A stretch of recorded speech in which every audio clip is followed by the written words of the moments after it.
Good morning, trading world. It is December 18th, 2024, and this is my pre-market outlook and technical analysis for day trading the markets. This is the last full trading week of the year, and it should be full of excitement. We have a very important day coming in today. The FOMC announcement is at 2 p.m. Today is really big, not just because of the FOMC, but a lot of tax planning will be done over the next few days as well. Most of us have had a really good year as far as profits go.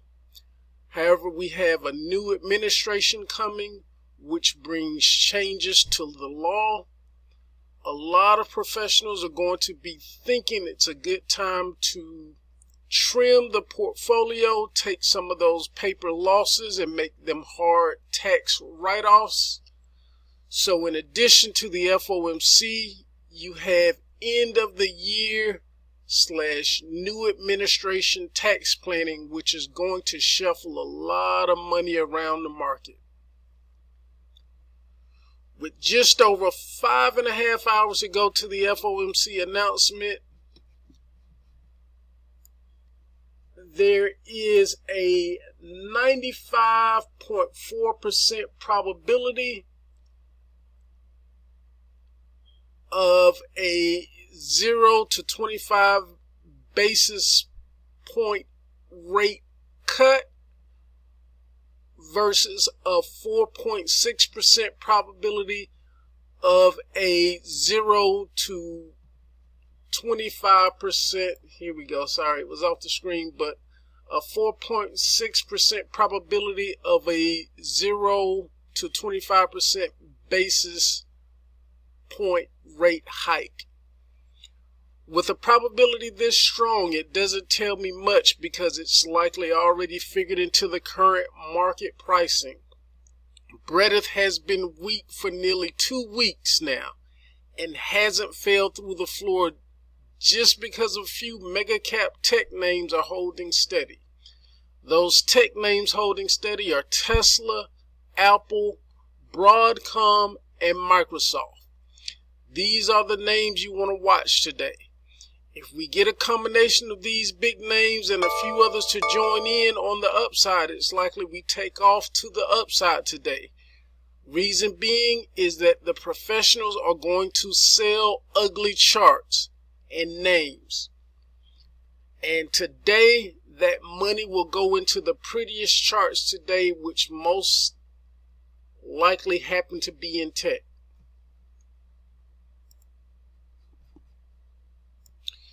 Now, you also need to be careful because at any time after this, we could see some tax plan type trimming to get things in order for the new year and new administration.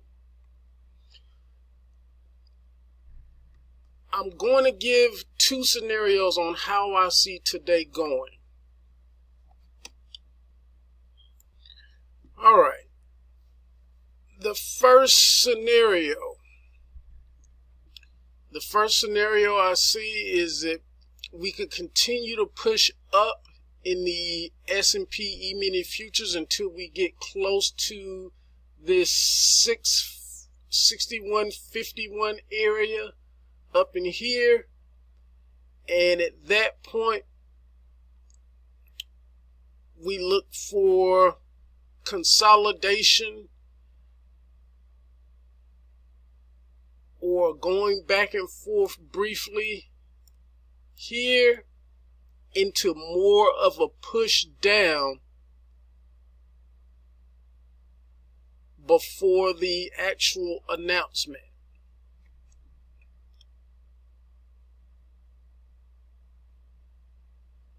Now, the announcement happens about 2 p.m. or exactly at 2 p.m.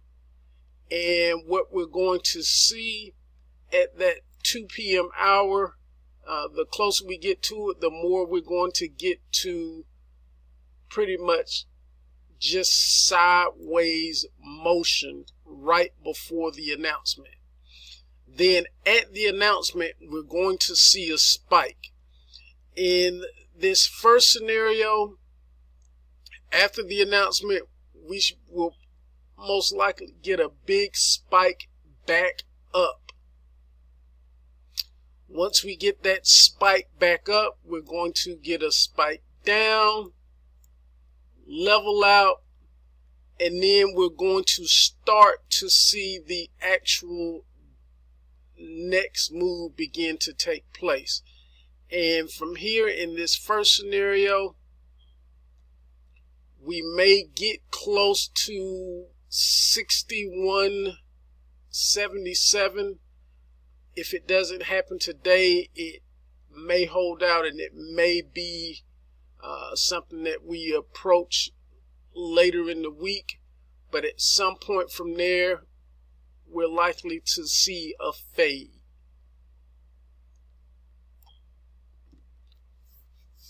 So that's how I see things happening. And let me actually get this a little better in terms of levels.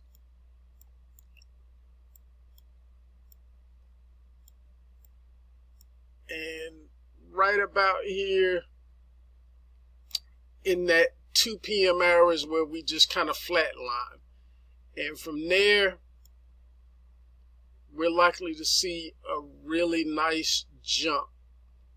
Like I said, closing in on that 61.77 area at some point. Another spike down, level out, and that's when we likely begin to see that fade. That's how I see things playing out in scenario number one.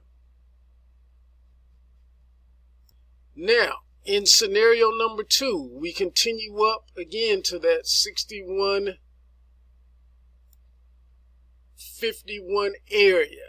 And at this point, with strength in the market, we begin to consolidate between that 61.51 and 61.64 area. And going into the FOMC announcement, we get that flat line. That flat line then leads to a spike down. With that spike down, it should get us somewhere close to that 61.20 area, or in the 61.20, somewhere around there.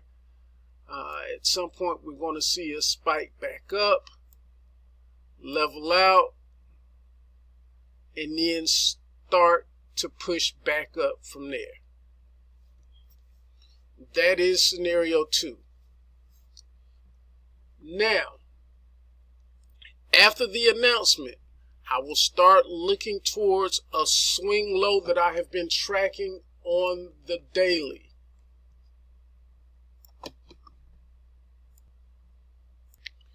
All right, like I said, I've been tracking a swing low that's approaching on the daily time frame. And what I will be concerned about, or where my focus is going to be, this little slim green line right here represents where we are today. These diamonds represent where peaks in that particular time frame phase should be happening or has happened.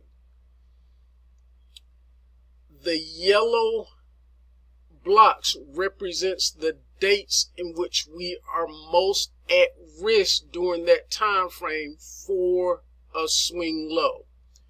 And what we have to be concerned about is that right here around this 23rd, 24th area, at that point in time,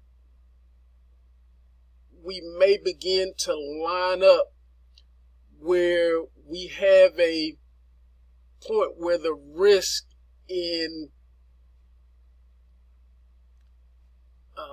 the time frames line up. And let me ease this over, because right here we have the 2-hour cycle up front, the 4-hour cycle below that, the daily cycle, weekly cycle, and monthly cycle. And what you should be concerned about is when these line up, when these yellow bars line up. As they line up, it kind of gives us a window in order to breach down into that time frame's major support levels, or the swing low where we're going to be headed.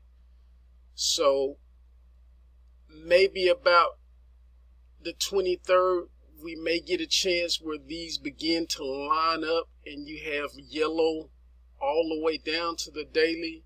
And that's going to be a concern where we can actually drop down and actually hit swing lows on that daily time frame. This is a tracker that is available for members of JMJ Investment Club, the silver membership coming soon, or actually it's available now, but you'll have access to this tool and other tools as a member. But this is how I track the swing lows and look, and it's updated every morning before the market opens. And again, as I'm looking at it now, the 23rd through the end of the year has the potential to be a very bad time as far as just a potential flush down as the market tries to go and hit or create a swing low on the daily time frame. So that's what I'm looking at today. That's how I'm going to play the market today. And actually yesterday I did take or buy some 608 SPY calls out of the money for a pop up that I was looking for coming into the morning. We've gotten a decent amount of that pop up, and maybe the rest of it hits really quick at the FOMC announcement. But that scenario number one is what I'm favoring at the moment. And like I always close out the videos, your most important job as a trader is to protect the capital that you already have. You do that by knowing and understanding the conditions in the current market and the risk in your positions. By understanding that risk in what you have in your accounts, you make decisions from that.